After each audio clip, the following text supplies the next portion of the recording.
ধলাই উপনির্বাচন নিয়ে গুরুত্বপূর্ণ সমাজসেবী শীতাংশু দাসের বরাকের একমাত্র বিধানসভা ধলাইয়ে অনুষ্ঠিত হলো উপনির্বাচন। শাসক দল বিজেপির সাথে হাড্ডাহাড্ডি লড়াইয়ে ছিল কংগ্রেসও। তবে ধলাই মাতৃভূমি সামাজিক সংস্থার সভাপতি শীতাংশু দাস বলেন, গোটা ধলাইয়ে বিজেপির হাওয়া, কংগ্রেস 3 ভাগে বিভক্ত হয়ে গিয়েছে। তিনি বলেন, কংগ্রেস প্রার্থী প্রত্যাশী 3 জন ছিলেন, কিন্তু দল ধ্রুবজ্যোতি পুরকায়স্থকে টিকিট দেওয়ার পর বাকি 2 জনকে প্রচারে দেখা যায়নি। তাই ধলাইয়ে কংগ্রেসের হার নিশ্চিত বলে দাবি করেন শীতাংশু দাস। এদিকে বিজেপি থেকে বেশ কয়েকজন প্রার্থিত্ব দাবি করেছিলেন, কিন্তু দল নিহার রঞ্জন দাসকে প্রার্থী হিসেবে মনোনয়ন প্রদানের সভায় বিজেপি প্রার্থীর হয়ে প্রচার করছেন। তাই ধলাইয়ে বিজেপির প্রার্থীর জয় 100% নিশ্চিত।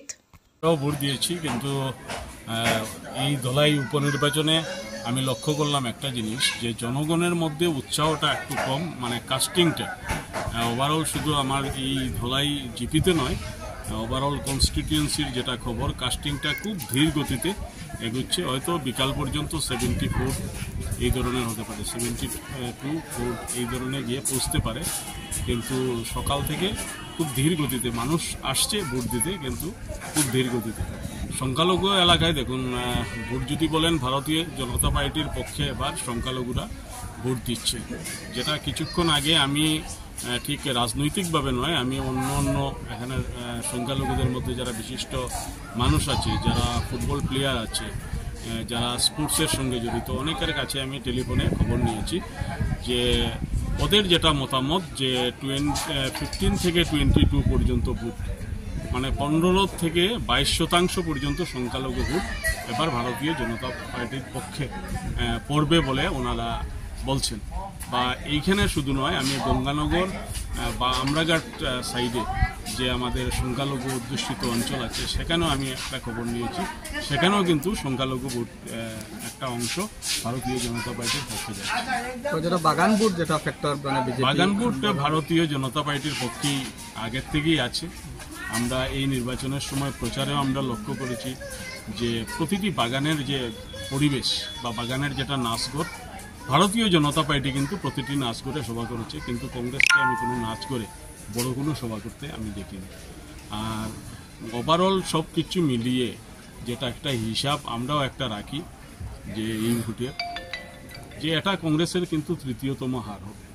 16, 21 এবং 24-এর উপনির্বাচন নিয়ে 3য়তম পরাজয় কংগ্রেসকে বরণ করতেই হবে। কারণ এখানে দেখলাম একটা জিনিস, যে ভারতীয় জনতা পার্টিতে এই উপনির্বাচনে অনেক প্রার্থী ছিল, শেষ পর্যন্ত অমিয় দাস সহ বাকি যারা প্রার্থী ছিল সবাই কিন্তু ইউনাইটেডলি কাজ করেছে। কিন্তু কংগ্রেসের যিনি প্রার্থী, ওনার সঙ্গে কিন্তু আরও 2 জন প্রার্থী ছিল। ওই 2 জন প্রার্থী এবং ওই 2 জন প্রার্থীর সঙ্গে যারা সমর্থকরা ছিল তাদেরকে কিন্তু চোখে পড়েনি।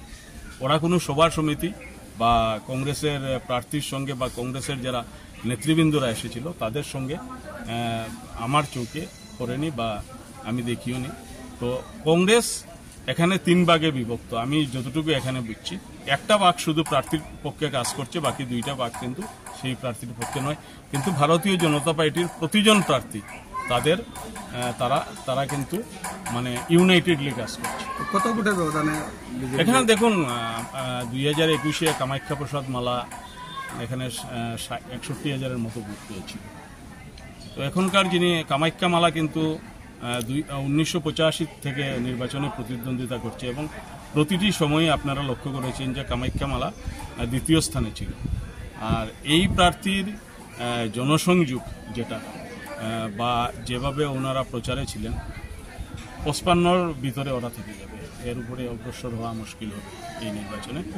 50 থেকে 55 বাকি যেগুলা ভোট আছে, হিন্দু মুসলিম, বাগানি বলুন, ডিমাসা বলুন, মণিপুরি বলুন, সবাই মিলে ভারতীয় জনতা পার্টিকে, মানে ভারতীয় জনতা পার্টি এখানে জয়ী হচ্ছে, সেটা মানে আপনি ওভারশিওর আমরা ধরে নিচ্ছি, এখানে কোনো আশা নেই।